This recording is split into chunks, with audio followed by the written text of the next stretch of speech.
오늘은 하나님은 어떠한 분이신가 그 첫 번째 시간을 갖도록 하겠습니다. 특별히 오늘은 하나님은 어떠한 분이신가에 대한 대답으로 하나님의 전유적 속성이라는 제목으로 은혜를 나누고자 합니다. 하나님의 전유적 속성, 그러니까 이제 처음 들어오신 분들이 많으실 겁니다. 전유적이라는 말도 어렵고 또 속성이라는 말도 좀 낯서실 텐데요. 오늘 이 말씀이 다 선포되어지고 나면 여러분들이 이 말씀을 잘 이해하셔서 하나님을 깊이 알아가는 저와 여러분 되었으면 참 좋겠습니다.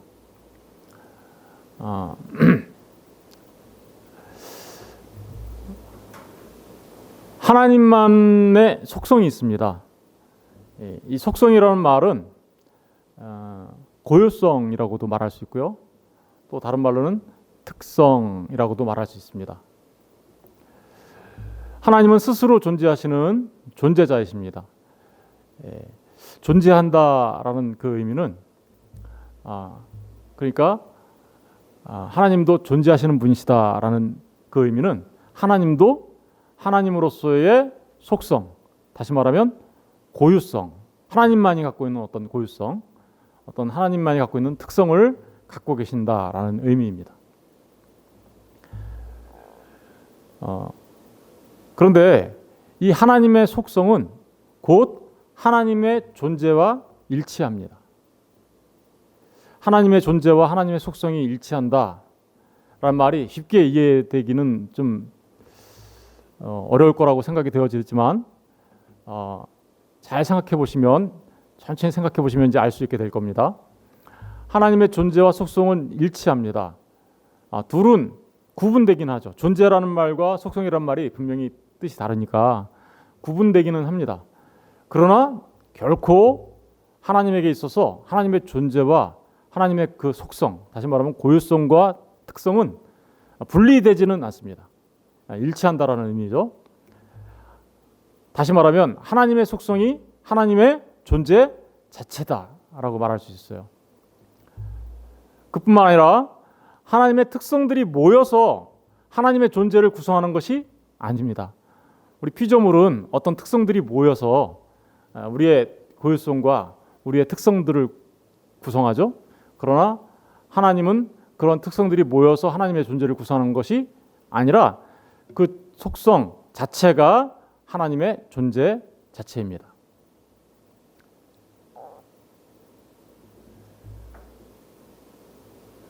그러니까 하나님의 속성이 피조물에게 우리에게는 여럿으로 보일 수 있어요. 여러 개로 이렇게 보일 수는 있는데 사실은 하나님의 존재와 하나님의 속성은 하나로서 일치된다라는 의미예요.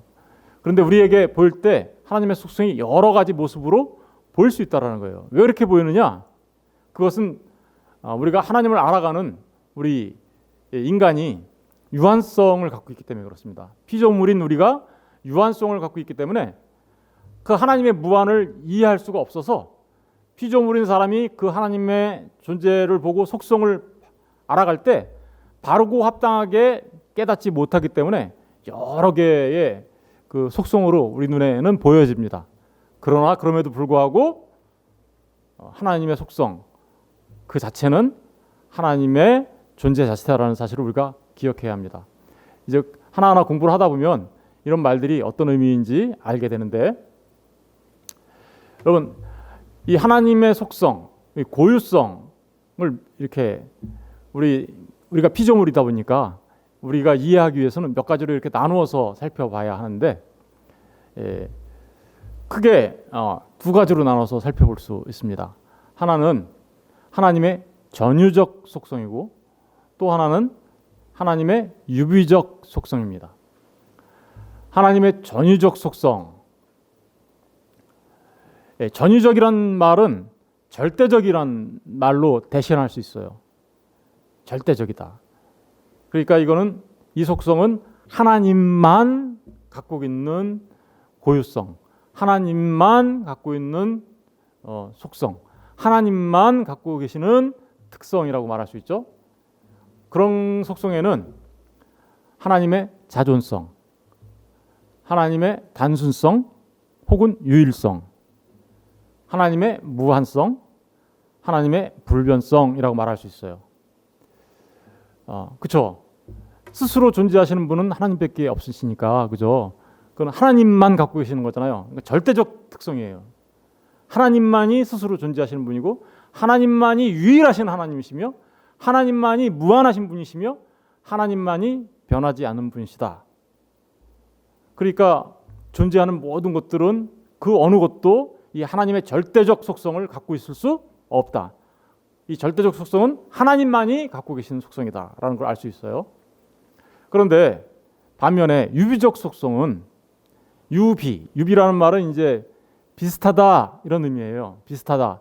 하나님과 비슷한 속성, 하나님이 갖고 계신 그 속성이 피조물에게도 비슷한 속성이 있다라는 거예요. 그래서 그런 의미에서 비슷하네라는 차원에서 유비적 속성이다라고 말을 해요. 유비.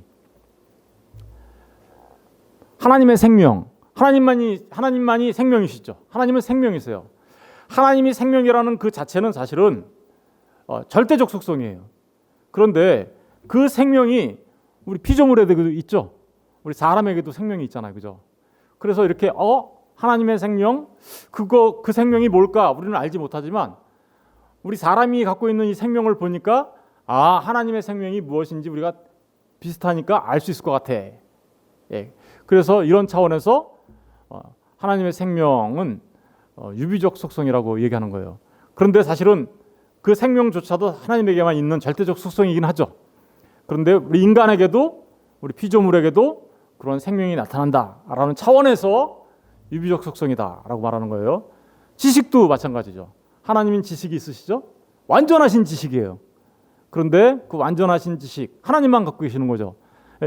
그런 차원에서 본다면 이 역시도 하나님의 절대적 속성이에요.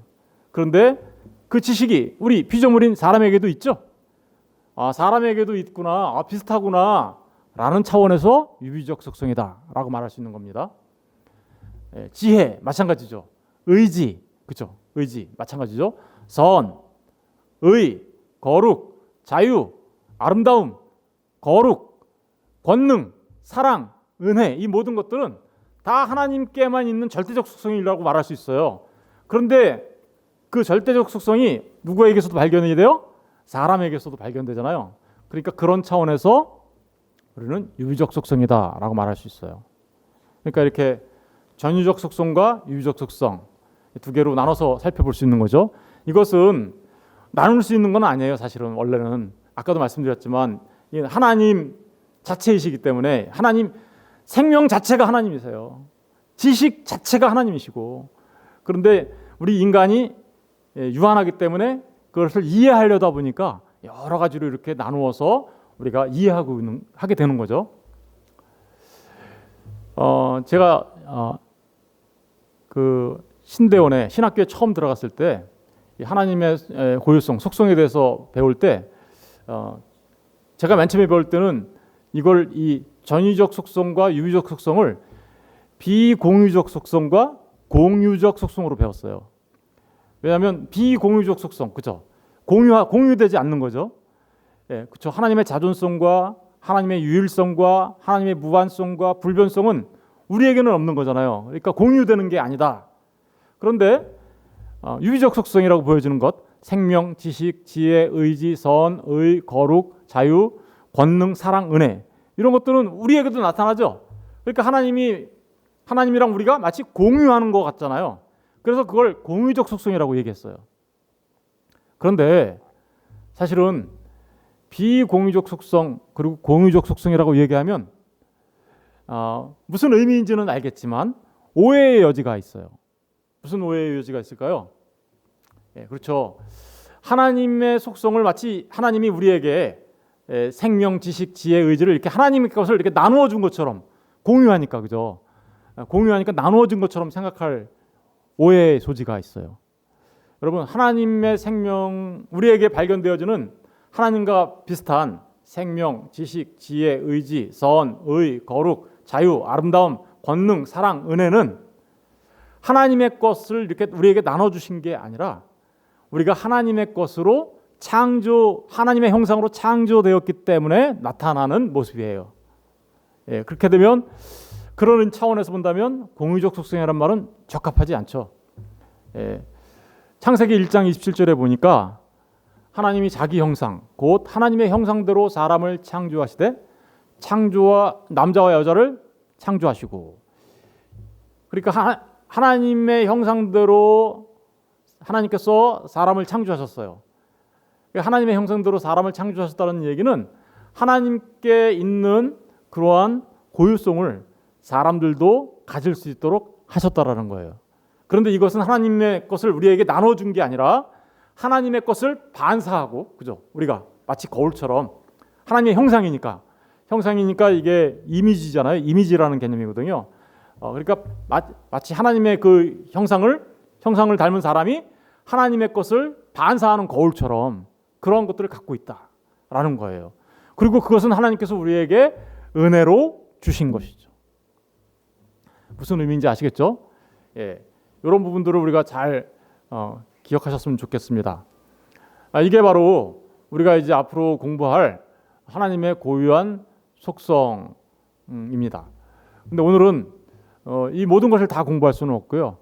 예, 앞에 첫 번째 그 시간이니까 전위적 혹은 절대적 속성, 그러니까 하나님의 자존성, 하나님의 단순성 혹은 유일성, 무한성, 불변성에 대해서만 오늘 공부하도록 하겠습니다. 먼저 전위적 속성, 절대적 속성, 이것은 왜 우리가 하나님께 이렇게 얘기할 수 있냐면 요한복음 4장 24절에 보니까 하나님은 영이시다 이렇게 얘기하죠. 예. 하나님은 영이십니다. 하나님은 무한한 영이십니다. 그 무한한 영으로서 갖는 속성이 바로 전유적 속성이에요. 하나님만이 갖는 속성. 피조물에게는 나타날 수 없어요. 이 속성은 피조물에게는 이 세상 우주 만물 모든 것 가운데 나타날 수 없어요. 그런데 이 속성은 하나님에게만 나타나는 속성이에요. 그 첫 번째가 자존성이죠. 이것은 벌써 하나님은 누구이신가라는 부분을 우리가 공부할 때 벌써 제가 2번이나 말씀드린 바 있는데 하나님은 자존하십니다. 출애굽기 3장 14절 보시면 하나님이 모세에게 이르시되 나는 스스로 있는 자니다 라고 말씀하십니다. 그죠? 그렇죠. 하나님은 자존하시는 분이다라는 의미죠. 그러니까 하나님은 무한한 영이시여서 스스로 계신다라는 말이에요. 다른 존재에 의하여 존재하시는 것이 아니다. 우리 모든 우주 만물에 존재하는 피조물은 다른 존재에 의해서 존재하죠. 원인이 있죠. 그런데 하나님에게는 그런 다른 존재에 의하여 존재하는 원인이 없어요.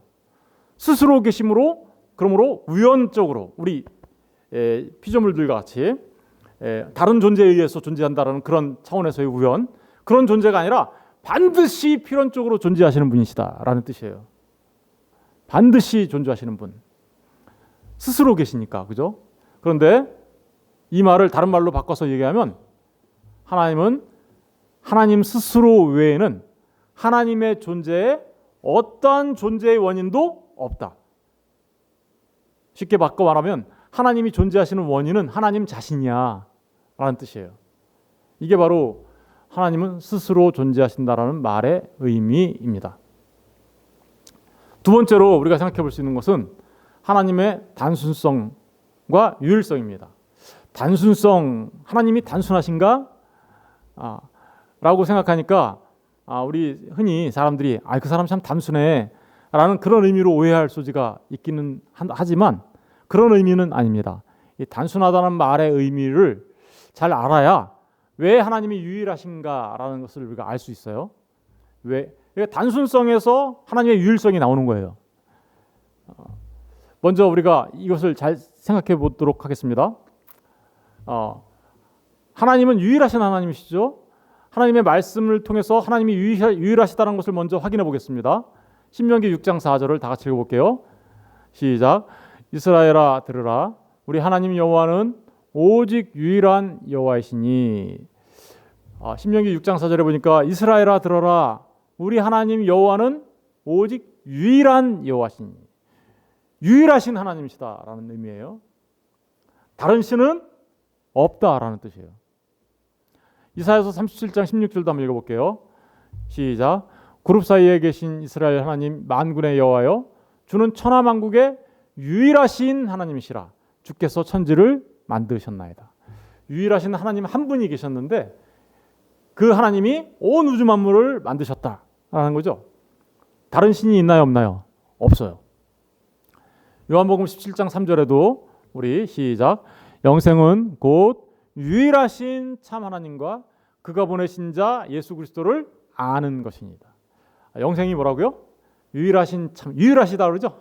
유일하신 참 하나님과 그가 보내신 자 예수 그리스도를 아는 것이다. 그러니까 우리가 지금 영생을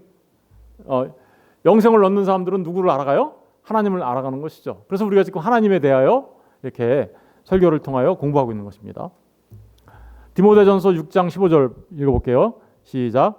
기약이 이르면 하나님이 그의 나타나심을 보이시리니 하나님은 복되시고 유일하신 주권자이시며 만왕의 왕이시며 만주의 주시오. 하나님이 그의 나타나심을 보이실 건데 언젠가는. 근데 하나님은 어떻대요? 복되시고 유일하신 주권자시다. 유일하신 분이세요. 만왕의 그래서 왕이시며 만주의 주시다라고 얘기하고 있습니다. 이런 하나님의 말씀들은 하나님의 유일성에 대하여 우리에게 잘 알려주고 있죠. 그렇습니다. 하나님은 유일하신 분이십니다. 피조물과 하나님의 차이점을 우리가 한번 비교 분석해 보겠습니다. 피조물은 여러 상반된 본성으로 혼합되어 있습니다. 그죠? 우리 안에 내 안에 내가 너무도 많아 이렇게 얘기하죠. 우리는 여러 가지 상반된 본성으로 혼합되어 있어요. 또 특별히 영적인 요소가 있는가 하면 그죠? 물질적인 요소를 동시에 갖고 있습니다. 그죠? 그래서 이제 죽음 그러면 영적인 요소와 물질적인 요소가 이렇게 분리되는 거잖아요. 우리가 죽는다라는 의미가 그게 이제 우리 육체적인 죽음을 말하는 거죠. 뿐만 아니라 이 피조물 가운데 피조된 영도 있어요. 물질이 없는 영도 있어요. 그런데 그 피조된 영, 다시 말하면 천사죠. 이거는 천사들. 그 천사가 타락한 천사 중에 하나가 이제 사단이기도 한데, 그리고 타락한 천사가 사단인데 그 사단과 함께 타락한 다른 천사들도 이제 그걸 우리는 뭐라 해요? 귀신이라고도 하죠. 그러니까 천사와 이 귀신들 같은 영적인 존재, 그들은 비록 영적인 존재라 할지라도 변화할 수 있어요. 그렇죠? 변했잖아요. 타락하고 그랬다는 거는. 변화한다는 것은 다시 말하면 순수하지 않다라는 의미입니다. 그렇죠? 뭔가 변화한다라는 건요, 완전한 존재가 아니라는 의미죠. 피조물은 그래요. 피조물은 이렇게 단순하고 순수하지 않습니다. 이 단순하다는 의미가 이제 무슨 의미인지 알겠죠? 그러니까 이거 반대 개념인 거죠. 하나님은 어떠신가 볼까요? 하나님은 여러 요소, 상반된 본성이 없으십니다. 이런 의미에서 하나님이 단순하시다라는 거예요. 순수하다. 물질이 아니신 순수한 영이십니다. 그 단순성, 순수성 때문에 하나님은 유일하신 존재십니다. 유일하신 존재. 왜요? 이 세상에 존재하는 모든 것들은 그렇게 단순하고 순수하지 않습니다. 하나님만이 유일하신 분이신데 그것은 바로 하나님이 단순하신 영이시다라는 의미입니다. 이 얘기 안에는 하나님은 변하지 않으신다라는 말이 이미 내포되어 있죠. 그렇죠? 그러니까 이 말 안에는 다른 신은 없다라는 말도 내포되어 있는 것입니다. 단순성. 세 번째로 우리가 하나님의 그 절대적 속성, 전유적 속성에 대해서 생각해 볼 수 있는 것은 하나님의 무한성입니다. 창세기 21장 33절에 보니까 아브라함은 브엘세바에서 에셀나무를 심고 거기서 영원하신 여호와의 이름을 불렀으며, 영원하신 여호와 엘올람이라고 하죠. 우리 지난주에 하나님의 이름 공부할 때 공부했던 건데 엘올람, 올람이라는 게 영원하다라는 거고 엘이 이제 하나님이니까요. 그러니까 하나님은 영원하신 분이세요. 시편 90편 2절 오늘 본문의 말씀에도 영원부터 영원까지 주는 하나님이시다. 영원에서 영원까지. 그러니까 영원하신 분이세요. 하나님은. 욥기 37장 23절에 보면 그런 하나님은 전능하신 분이신데 그 전능성이 무한하세요. 무한. 그러니까 영원도 무한이죠.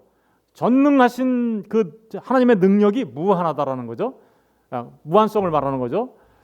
욥기 37장 23절에 전능자를 우리가 찾을 수 없나니 그는 권능이 지극히 크사 정의나 무한한 공의를 굽히지 아니하심이니라. 하나님의 공의조차도 어떻대요? 무한하다고 얘기하고 있죠. 하나님의 선은 어떨까요? 그러니까 무한하다고 얘기할 수 있겠죠. 하나님의 지혜, 지식 다 어떨까요? 무한하시죠. 그 무한성이에요.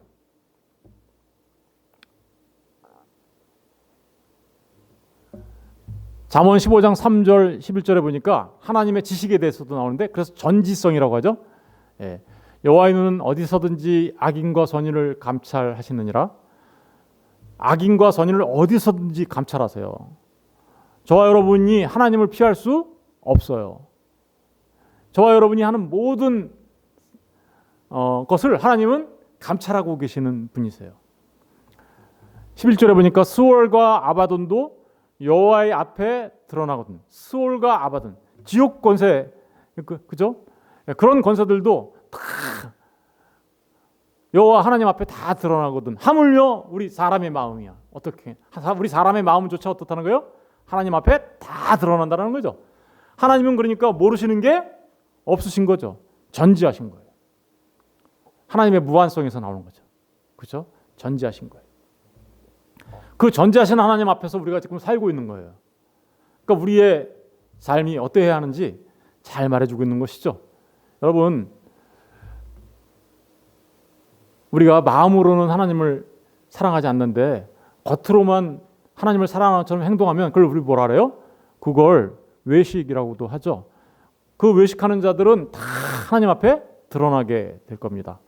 저는 저와 여러분이 정말 진짜 우리의 마음의 중심에서 하나님을 사랑하는 하나님의 사람들 되었으면 좋겠습니다. 그렇게 되려면 하나님의 은혜가 있어야 돼요.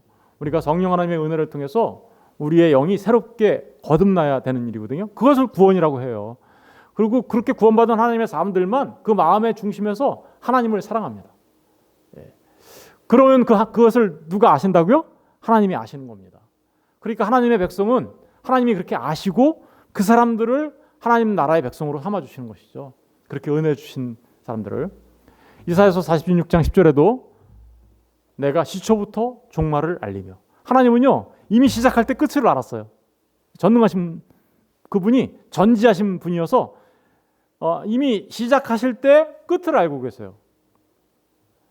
그래서 내가 시초부터 종말을 알렸다라고 얘기하는 거죠. 전지하신 하나님이시죠. 아직 이루지 아니한 일들을 예적부터 보이고 아직 그렇죠. 미래의 일도 벌써 하나님이 다 보여주고 계신다. 전지하신 하나님만이 아는 거죠. 이러기를 나의 뜻이 설 것이니 내가 나의 모든 기뻐하는 것을 이루리라. 그러니까 하나님의 뜻이 반드시 이루어지는 걸 뭐에 근거하고 있어요? 하나님의 전지하심에 근거하고 있죠. 하나님은 이미 다 알고 계신다는 거예요. 처음부터 끝까지 모든 것을 사실 어떻게 해서 하나님은 다 알고 계시나요?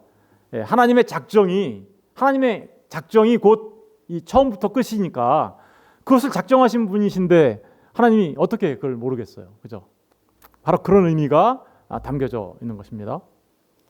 히브리서 4장 13절에 보니까 지으신 것이 하나도 그 앞에 나타나지 않음이 없고 다 드러난다는 거죠.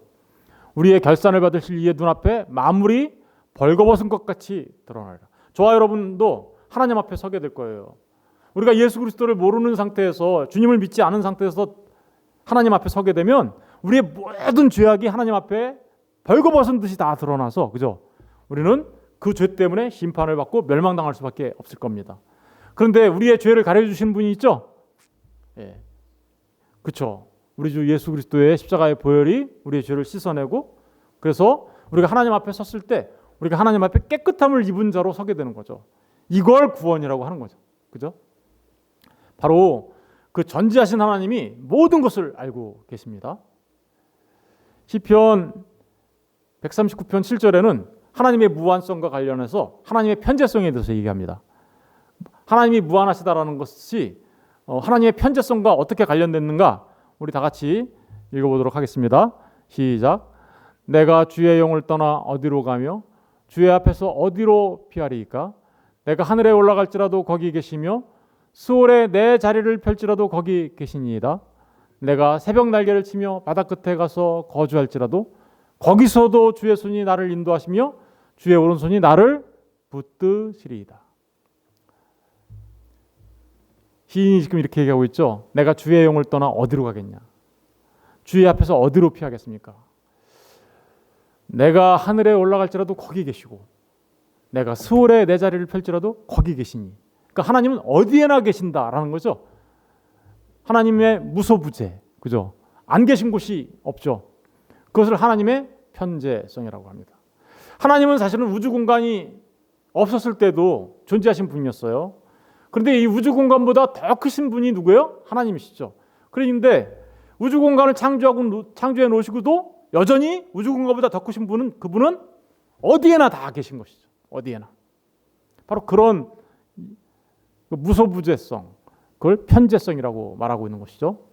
그런데 그런 어디에나 계시는 하나님이 어떻게 하신대요? 저와 여러분을 주의 손이 나를 인도하시며 주의 손이 나를 붙드시리이다. 주님의 손이 저와 여러분을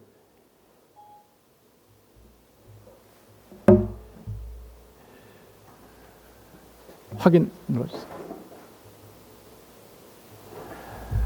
주님의 손이 저와 여러분을 인도하시며 주의 오른손이 나를 붙드신다. 여러분, 저와 여러분이 언제 어디서 무슨 일을 하든 간에 하나님께서 우리를 인도해 주시고 하나님이 우리를 붙들어 주신다라고 약속하십니다. 여러분, 바로 그 하나님을 믿는 믿음이 바로 우리의 참된 믿음이 되는 것이죠. 여러분, 그러니까 하나님은 어떠셔요?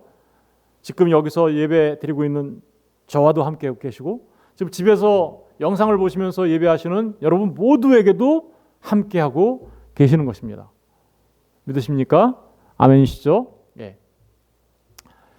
이런 하나님의 무한성을 이제 정리해 보겠습니다. 하나님은 지혜와 경륜과 권능과 본성이 무한하십니다. 지혜가 무한하시고요.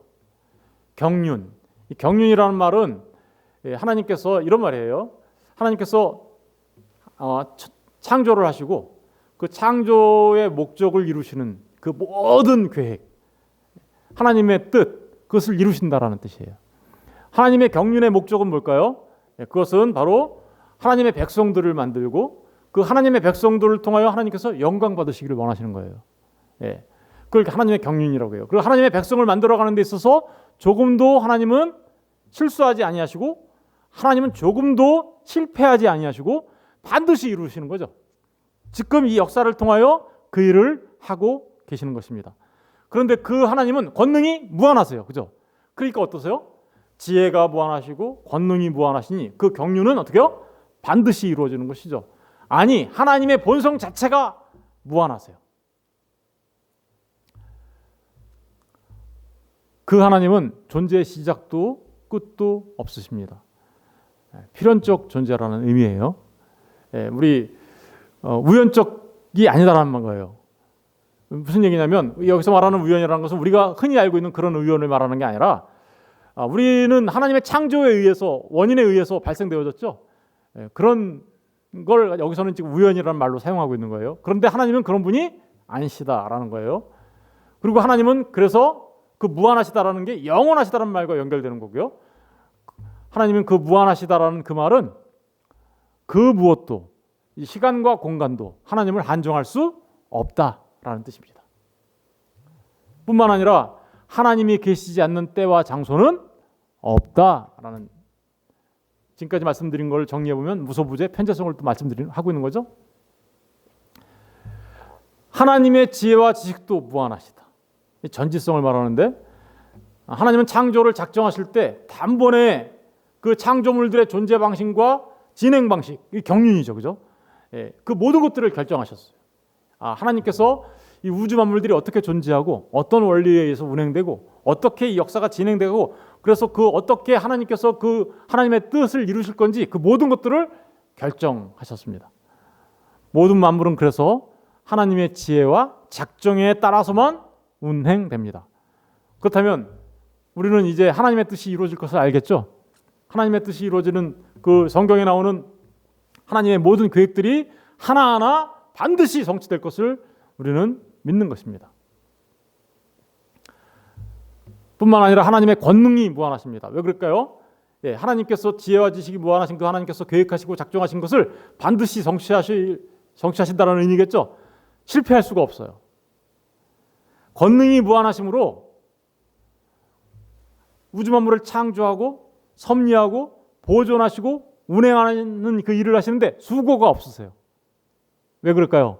너무 쉬운 일이라는 거예요. 하나님 앞에는 수고 없다라는 얘기예요.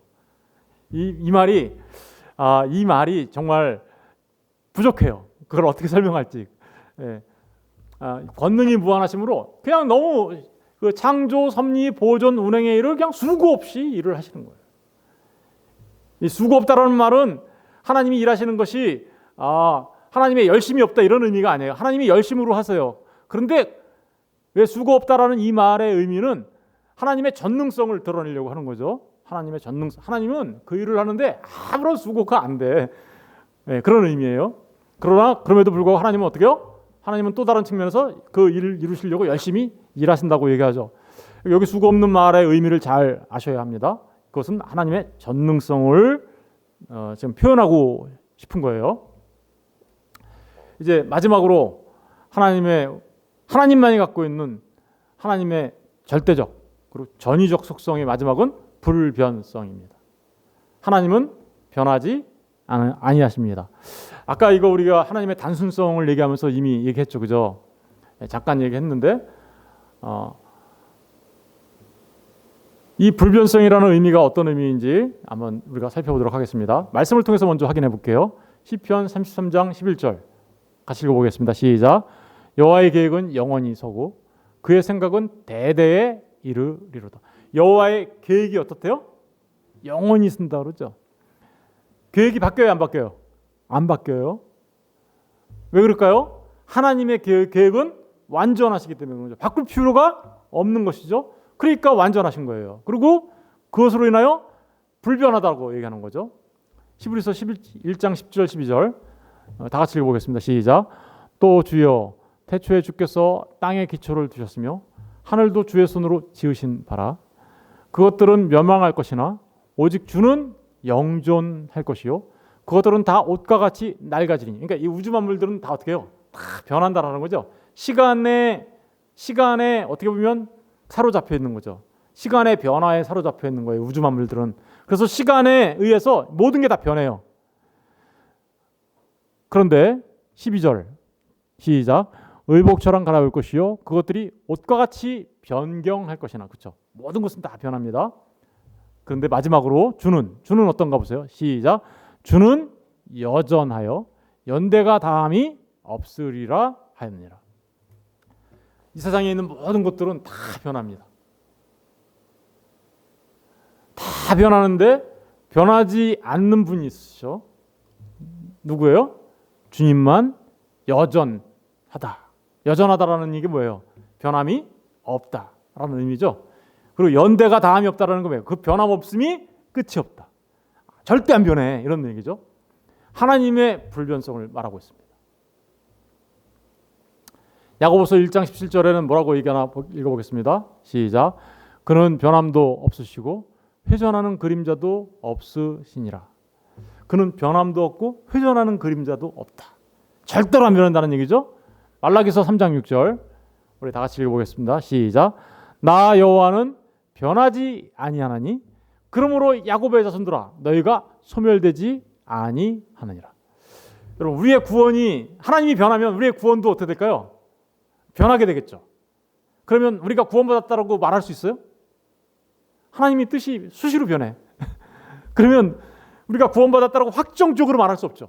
그런데 우리가 하나님을 예수 그리스도를 믿고 구원받은 하나님의 백성으로 살아가는데 그 구원받음이 변하지 않고 확정적이다라고 말할 수 있는 이유는 뭡니까?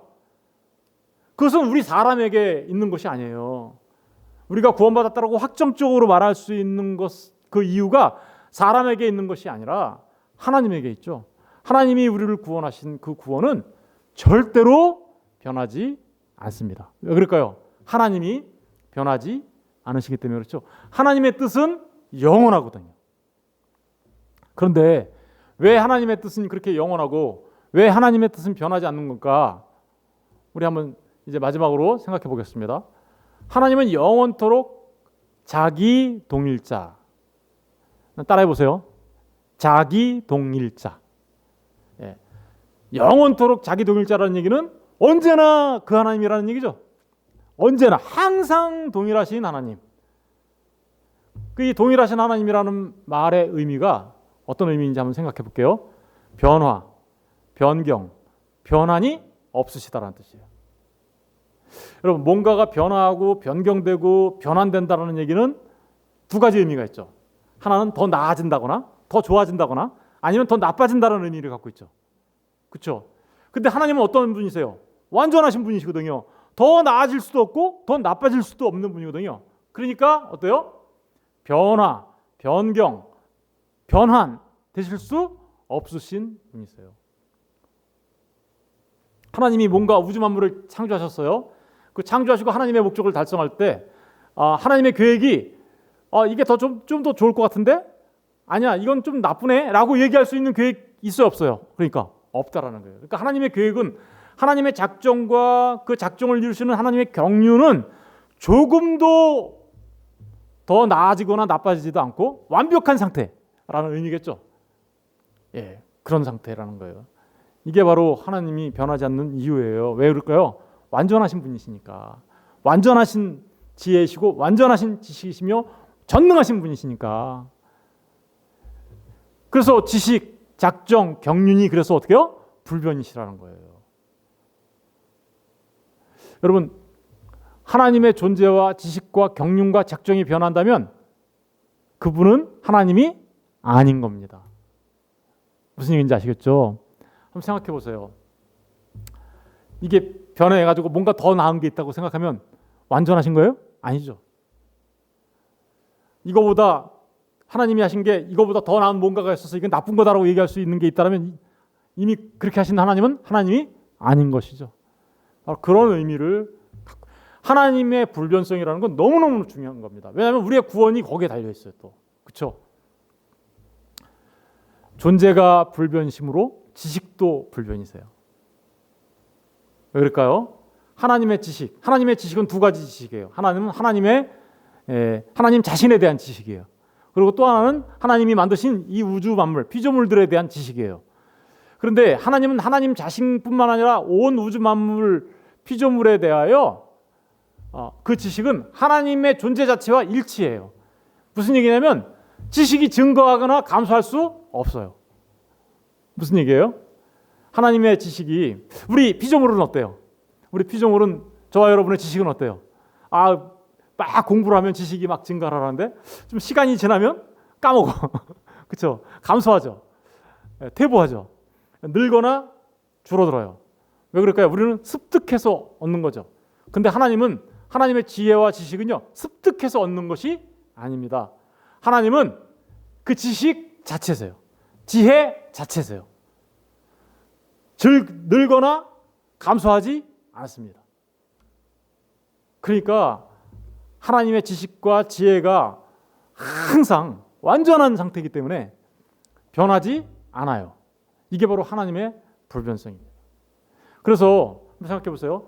하나님께서 이 우주 만물을 창조하시고 하나님께서 이 우주 만물을 창조하신 그 목적, 다시 말하면 하나님의 경륜을 이루실 것을 계획하시고 지금 이뤄가시죠.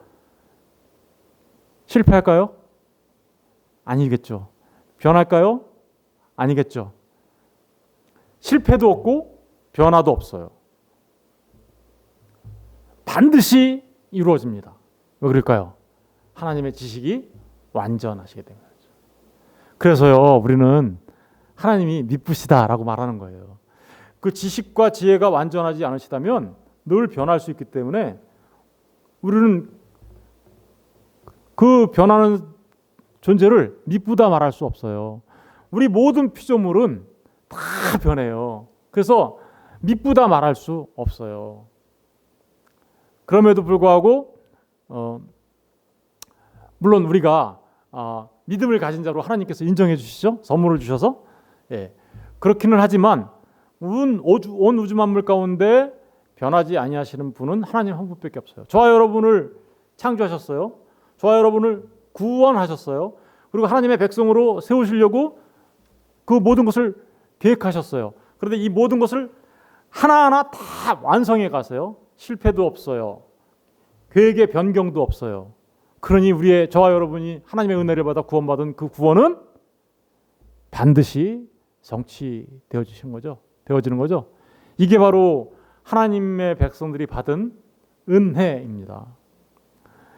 하나님을 알면요, 우리는 그 안에서 그래서 어떻게 할 수 있어요? 그 안에서 안전합니다. 우리 지난주에 배웠죠. 하나님께 달려가는 자, 그 안에서 안전하다고 얘기했죠. 왜 그럴까요? 하나님이 미쁘시기 때문에 그래요.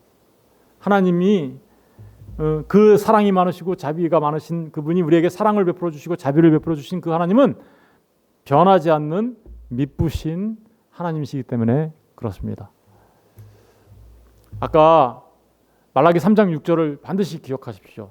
나 여호와는 변하지 아니하나니 그러므로 야곱의 자손들아, 세상의 성도들아, 이런 얘기 하시는 거죠. 너희가 결코 소멸되지 아니하리라. 너희들은 반드시 하나님의 백성으로 세워지게 될 거야 하고 약속하신 겁니다. 이 놀라운 축복이 우리 세상의 가족 모두에게 있기를 주님의 이름으로 축원드립니다.